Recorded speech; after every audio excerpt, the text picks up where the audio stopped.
സൽസ്വഭാവത്തിന് അള്ളാഹു തആല കൊടുക്കുന്ന സ്ഥാനം എത്ര വലുതാണെന്നറിയോ? ആഖിറത്തിലെത്തുമ്പോൾ മീസാന് ഒരു അമലും ചെയ്യാത്ത ആളെ മീസാനും കാണാൻ മേലോട്ട് ഇങ്ങനെ വരുന്നത്.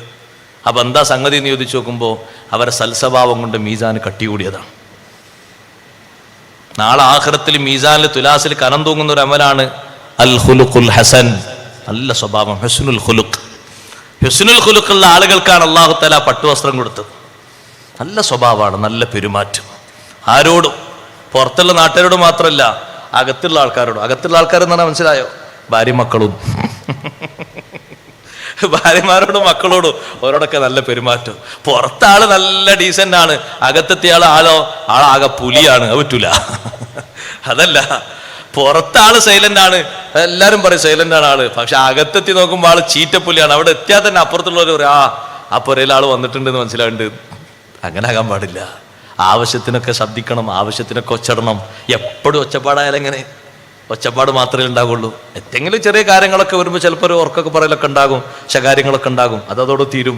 പിന്നെ അതിൻ്റെ വെറുപ്പും കാര്യങ്ങളൊന്നുമില്ല. ആ പറഞ്ഞ ഉപദേശം കഴിഞ്ഞ് നല്ല സ്വഭാവത്തോടെ. നല്ല സ്വഭാവം എന്ന് പറഞ്ഞാൽ അതിന് പ്രധാനമായും 3 തലങ്ങളാണ് മേടിക്കേണ്ടത് നല്ല സ്വഭാവങ്ങൾക്ക്. അള്ളാഹു നമുക്ക് തൗഫീഖ് തരട്ടെ. ഒന്നും പരത്തി പറയാൻ സമയമല്ല, ഞാൻ ചുരുക്കി പറയാം. 3 സ്വഭാവങ്ങൾ മേടിക്കണം. നല്ല ഹുസ്നുൽ ഖുലുഖിന് 3 കാര്യങ്ങൾ വേണം. ഒന്ന്, തുഅ്തി മൻ ഹറമക്, നിനക്ക് തടഞ്ഞവർക്ക് നീ അങ്ങോട്ട് കൊടുക്കുക. കഴിയോ? ഇങ്ങോട്ട് തരാത്തവർക്ക് അങ്ങോട്ട് കൊടുക്കാം. അതാണ് മനസ്സ് വേണ്ടത്. വിളിക്കാത്ത കല്യാണത്തിന് പോകുമോ? അങ്ങനെ പോകണം. ഞാനിവിടെ ആലോചിക്കുന്നത്, ഇത് വിഷയം പറഞ്ഞപ്പോൾ ഓർമ്മ എന്ന ബഹുമാനപ്പെട്ട അവേലത്ത് തങ്ങളെയാണ്. അള്ളാഹു ദർജയേറ്റി കൊടുക്കട്ടെ. തങ്ങളെ ചരിത്രം ശേഖരിക്കാൻ വേണ്ടി ഞാൻ അവിടെയാണല്ലോ ഓതിയത്. ബഹുമാനപ്പെട്ട ചെറിയ പിസ്താന്റെ എഴുത്ത് അള്ളാഹു ഉസ്താദിന് ആഫിയത്തുള്ള ദീർഘായുസ്സ് കൊടുക്കട്ടെ, നല്ല ഹിമ്മത്ത് ഇസ്സത്ത് അള്ളാഹു ഏറ്റി കൊടുക്കട്ടെ. അവ തങ്ങളെ അനുസ്മരണ ഗ്രന്ഥം ഇറക്കാൻ വേണ്ടി ചരിത്രം ശേഖരിക്കാൻ പോയപ്പോൾ ഒരു മാഷ് എന്നോട് പറഞ്ഞു, ജീവിതത്തിൽ ഞാൻ ഇതുപോലെ ഒരു വ്യക്തിയെ കണ്ടിട്ടില്ല. ആളിപ്പോഴും ഉണ്ടെന്ന് എനിക്ക് ഓർമ്മ. അദ്ദേഹം ഒരു മാഷാണ്, ഒരു അധ്യാപകനാണ്. അദ്ദേഹത്തിനോട് ഒരു അറബി മാഷ തോന്നുന്നുണ്ട്. എന്നോട് പറഞ്ഞു, വല്ലാത്ത ഒരു അനുഭവമാണ് തങ്ങളിൽ എനിക്ക് കിട്ടിയത്.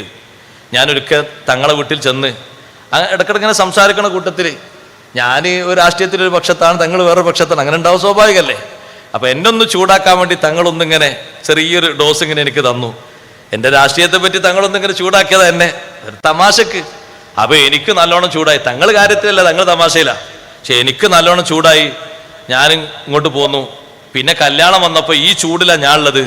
ഞാൻ തങ്ങളെ വിളിക്കാൻ വിട്ടുപോയി, വിളിച്ചില്ല. പക്ഷേ കല്യാണം തുടങ്ങുമ്പോൾ 10 മണി ആകുമ്പോഴേക്ക് തങ്ങൾ കല്യാണപ്പുരയിലെത്തി.